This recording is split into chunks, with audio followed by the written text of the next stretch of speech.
Olá, amigos e amigas da Associação dos Funcionários Públicos do Estado de São Paulo. Estamos dando início ao programa AFPESP na TV, que também é distribuído pela rede de TVs comunitárias em todo o estado de São Paulo.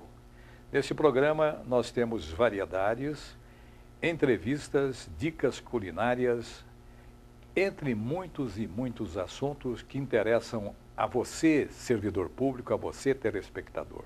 Agora vamos observar um pequeno intervalo e voltamos com o nosso entrevistado de hoje. Até já, então.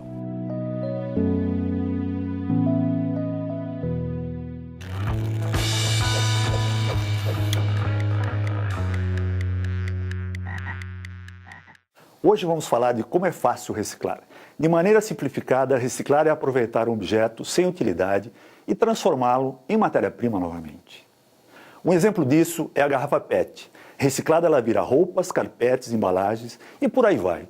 Mas o que você pode fazer para contribuir com a reciclagem é simples. O primeiro passo é separar sempre o lixo orgânico, como os restos de alimentos, dos demais. Os plásticos, vidros, metais e papéis devem ser colocados em sacos separados. Leve-os até os postos de coleta mais próximos ou a uma cooperativa. Você também pode consultar os locais de coleta mais perto de sua casa, acessando o site da prefeitura. Reciclar é uma maneira eficaz de economizar recursos naturais e ainda gera renda para toda a cadeia industrial. Desde os catadores e cooperativas até os fabricantes, que utilizam os materiais coletados para fazer novos produtos. Então agora você já sabe como contribuir para um meio ambiente mais saudável. Bom para você e, é claro, para a cidade. Quem sabe a garrafa PET que você descartou hoje não possa virar sua camiseta de amanhã.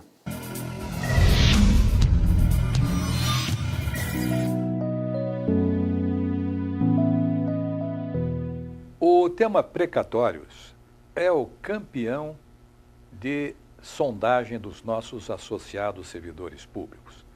Entram em contato invariavelmente em todos os dias da semana para saberem como estão os precatórios alimentares a que têm direitos.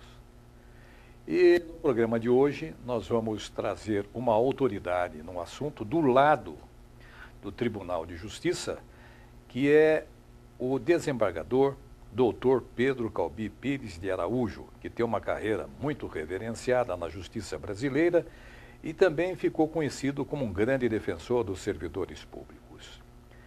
Foram 43 anos de trabalho no Judiciário Paulista, sendo 35 deles como magistrado. Aposentou-se recentemente aos 70 anos, mas se fosse permitido, o Dr. Pedro Calbi com certeza ainda estaria em plena atividade. O Dr. Pedro Calbi foi coordenador da Diretoria de Execução dos Precatórios do Tribunal de Justiça do Estado de São Paulo, quando pôde se aproximar mais ainda da realidade dos servidores públicos. O Dr. Pedro Calbi também é membro da Comissão de Precatórios da OAB São Paulo. Obrigado, Dr. Pedro Calbi, pela sua presença no programa AFPESP na TV. Eu que agradeço o convite, estou à disposição do senhor para as perguntas. Dr. Pedro Calbi, como a OAB tem auxiliado para a solução desses precatórios alimentares que estão, vou usar uma palavra forte, represados no Tribunal de Justiça? A Ordem dos Advogados, Seção São Paulo, ela tem uma boa representatividade no Comitê de Gestão dos Precatórios, que são reuniões que o tribunal faz com com o coordenador que é do Tribunal de Justiça do Estado de São Paulo, o Dr. Luiz Paulo Allende, com os representantes dos tribunais do Trabalho, 2ª e 5ª região, 15ª região, da Justiça Federal e da Ordem dos Advogados, que é o Dr. Marcelo Lobo, e o Dr. Marcelo Lobo, e o tribunal sempre convida também o pessoal da MADECA, que é alimentar, e outras organizações, a sociedade que representa os servidores públicos na questão dos precatórios. Então, qual é o auxílio dela? A fiscalização é a principal dela. A ordem tem um papel muito importante nessa tarefa, que é disciplinar exatamente a conduta do Tribunal de Justiça. Eu digo isso porque nós, como gestores, nós trabalhamos com várias questões. E nem sempre, se você fizer da sua...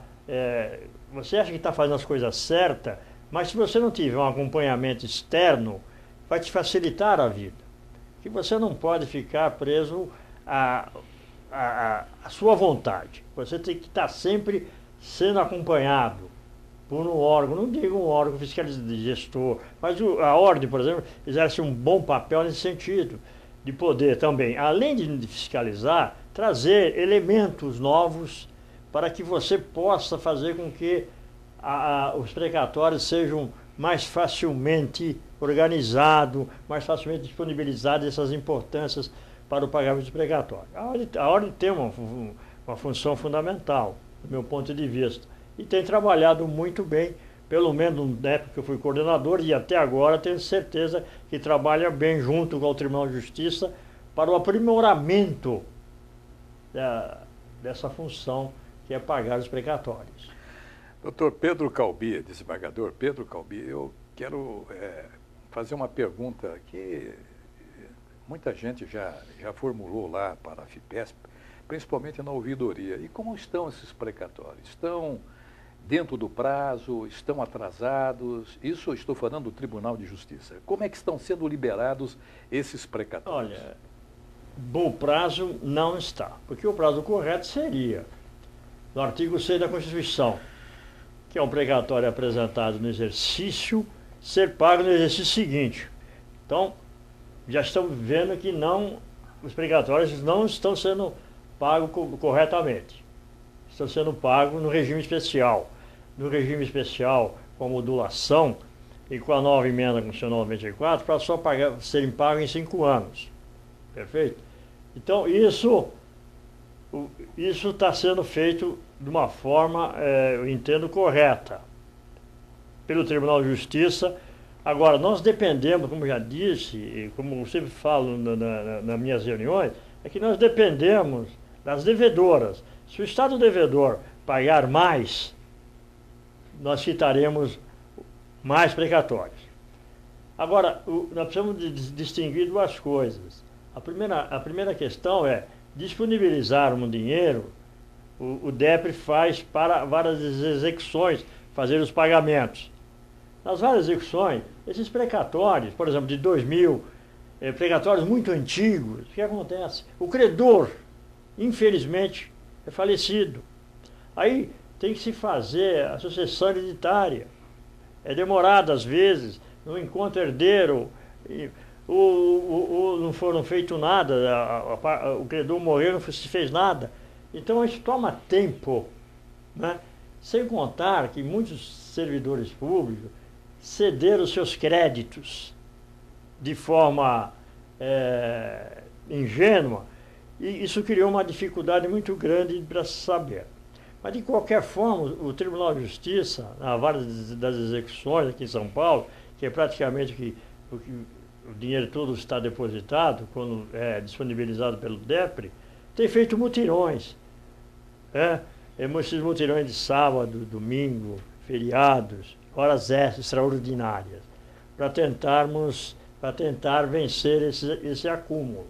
Tudo isso, a Ordem dos Advogados tem acompanhado isso. Ela tem acompanhado bem, os servidores públicos têm as suas associações que acompanham passo a passo, e é uma questão só de terminar esse represamento que tem nas varas. Aí o pagamento seria mais rápido. Agora, efetivamente, os precatórios são demorados para serem pagos. Infelizmente, essa é a nossa realidade, eu não posso desmentir isso.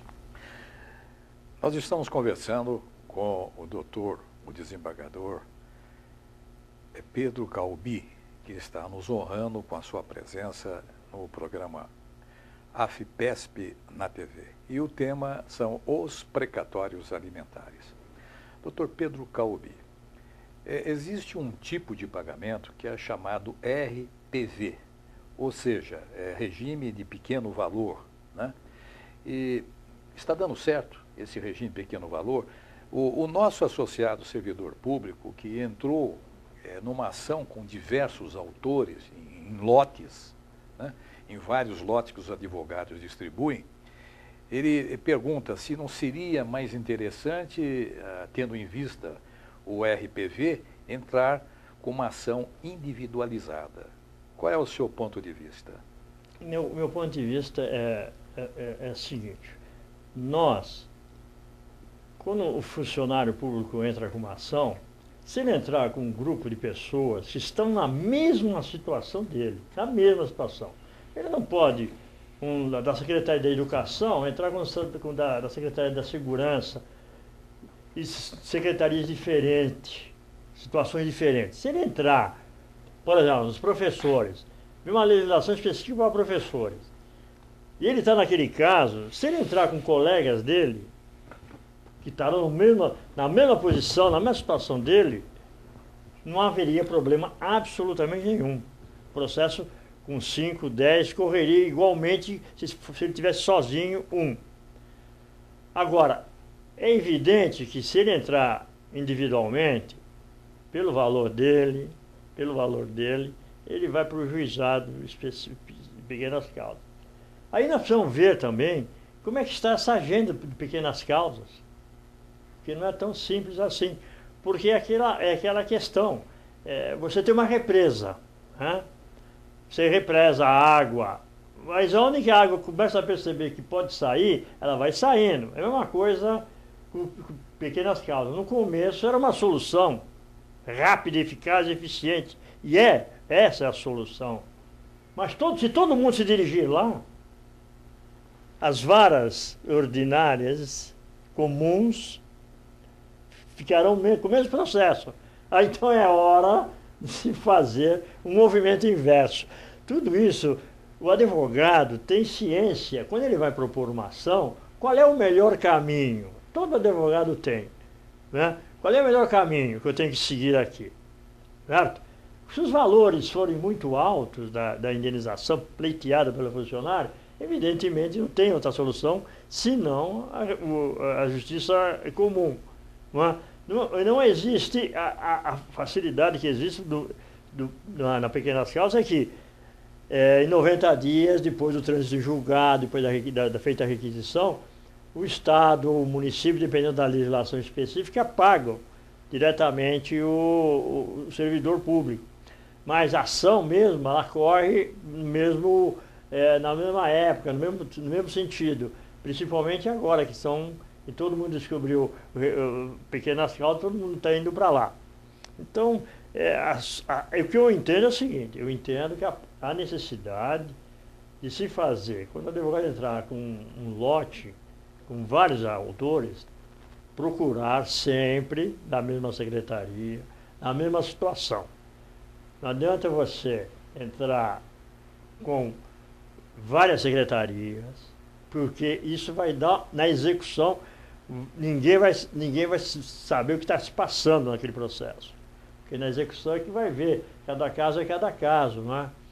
Portanto, eu vejo, quando o valor é muito pequeno do funcionário público, é claro, a pequena causa, ele vai para o RPV de pequeno valor, ele vai receber rápido, né? Se o valor dele for elevado, é melhor na justiça comum. Mas aí é uma questão de você analisar no exato momento que você vai propor a ação. Ninguém pode falar de antemão qual vai ser o melhor para ele. Eu quero agradecer o Dr. Pedro Calbi Pires Araújo pelas suas informações, pelas orientações que ele acaba de nos transmitir. Agradecer essa participação na TV AFIPESP. Muito obrigado ao senhor e esperamos em uma próxima oportunidade voltarmos a falar com o senhor, porque o senhor é um grande conhecedor e acompanha, mesmo fora do DEPRE, está acompanhando a evolução dos trabalhos que estão acontecendo nesse importante órgão do Tribunal de Justiça do Estado de São Paulo. Muito obrigado, desembargador. Eu que agradeço o convite do Dr. Duarte. Espero uma outra oportunidade de poder voltar aqui e falarmos mais sobre precatório. Espero voltar aqui e falarmos sobre que o Estado de São Paulo quitou todo o débito que ele tem com os servidores públicos. Que Deus o ouça. Muito obrigado a todos e continue com a nossa programação de AFPESP na TV. Muito obrigado.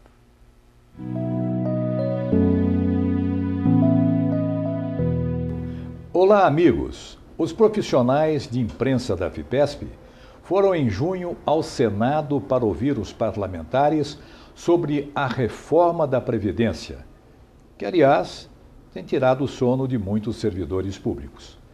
Vamos acompanhar a apresentação da primeira vice-presidente, Thaís Helena Costa, que esteve nesse trabalho, e as opiniões dos senadores Lindenberg Farias e Randolph Rodrigues. Hoje nós estamos na Câmara Federal, aqui no plenário Ulisses Guimarães. Nós estamos, a AFPESP está gravando o seu programa AFPESP na TV, está preparando matéria para a Folha do Servidor, sabe sobre o quê? Sobre a Previdência Social. Vale a pena você conhecer as opiniões diferentes, mas a gente ainda não pode adiantar o que será da reforma da Previdência Social. Vamos acompanhar? Olha, eu acho que esse governo perdeu as condições de encaminhar esse projeto aqui. Eu acho que não tem menor chance de ser aprovado na Câmara dos Deputados e nem no Senado Federal. A reforma trabalhista eles ainda estão tentando, a gente vai ter votação, teve votação na CAI, vai ter na CAIS e na CCJ. No caso da reforma trabalhista, eles precisam ter maioria simples, mas no caso da reforma da Previdência não, é uma PEC, eles têm que ter um quórum qualificado. Eu posso afirmar para vocês e tranquilizar os servidores de São Paulo, do jeito que está o governo, completamente fragilizado, eu acho hoje impossível essa reforma da Previdência passar.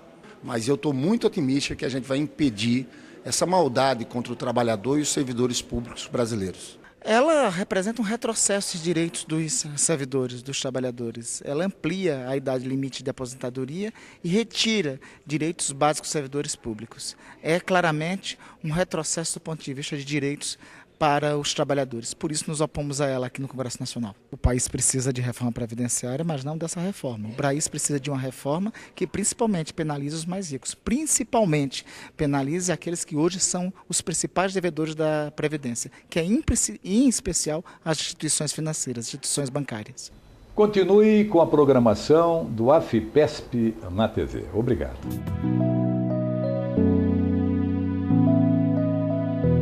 Olá, público da TV aberta.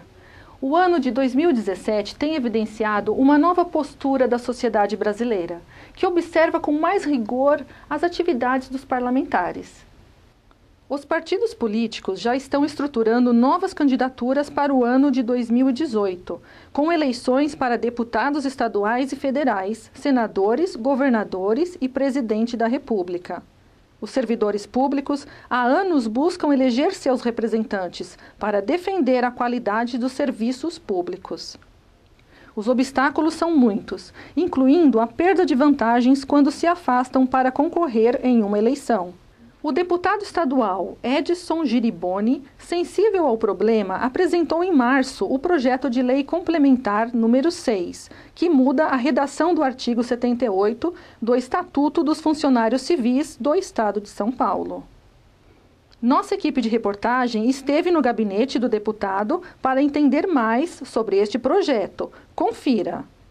O projeto é no sentido de criar mais facilidade para que o funcionário público do Estado de São Paulo possa se candidatar e participar do processo eleitoral.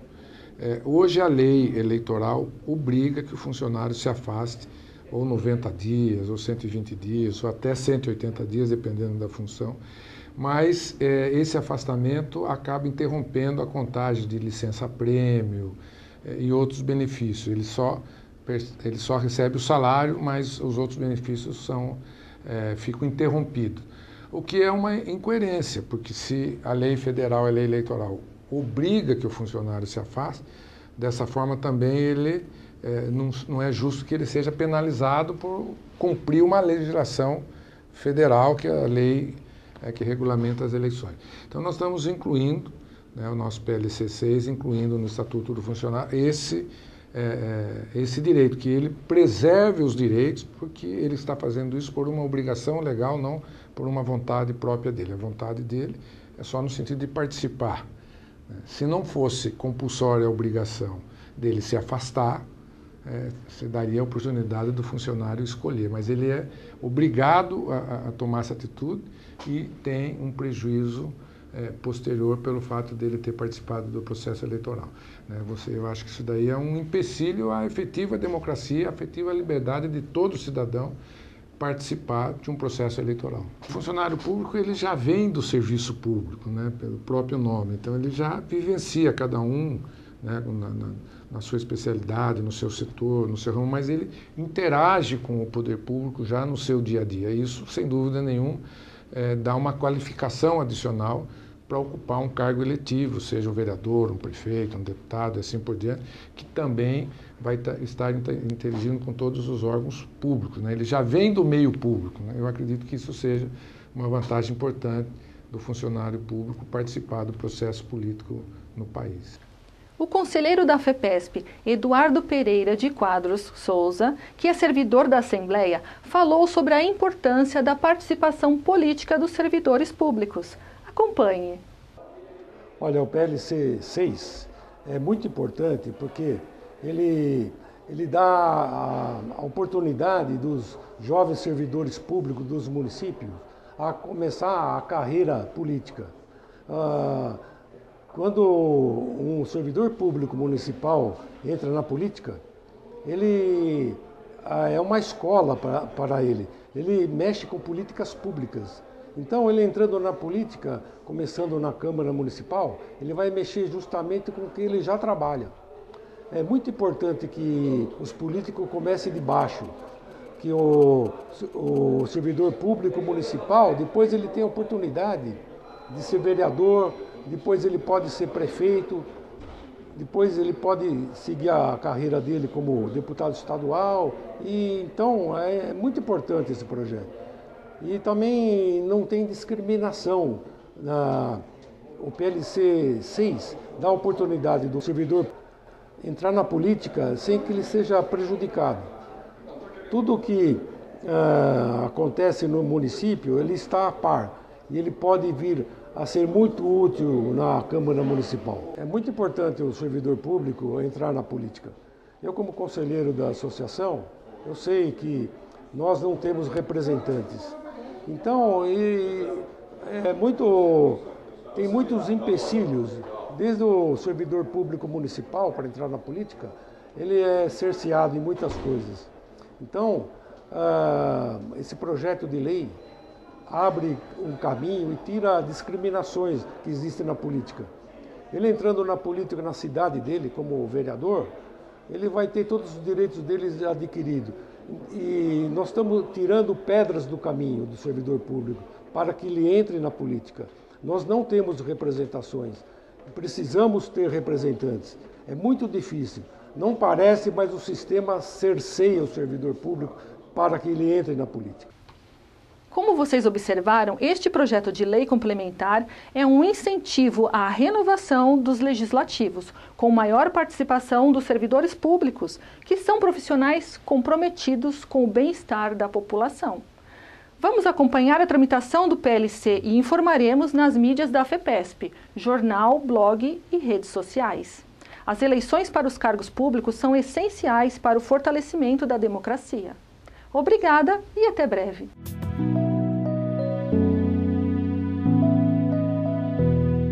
São Paulo, cidade multicultural, capital da gastronomia e do entretenimento.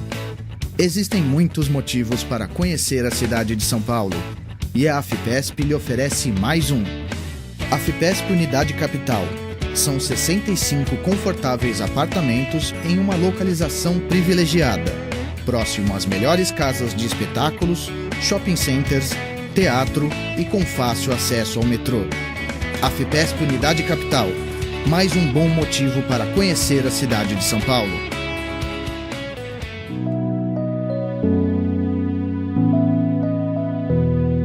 Olá, amigos! a AFEPESP mantém 3 unidades de lazer na cidade de Campos do Jordão, que é muito procurada neste período de inverno, a unidade central e as 2 pousadas, a Penzel e Sarra.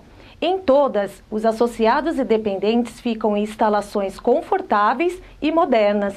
Nossa dica culinária é da unidade central, o lombo com molho de tangerina. Anote os ingredientes: 1 kg de lombo suíno, 200 gramas de maionese, 200 ml de suco de maracujá, 50 gramas de uvas passas, 50 gramas de açúcar, 30 gramas de alho, 60 gramas de tomate, 5 gomos de tangerina e sal a gosto.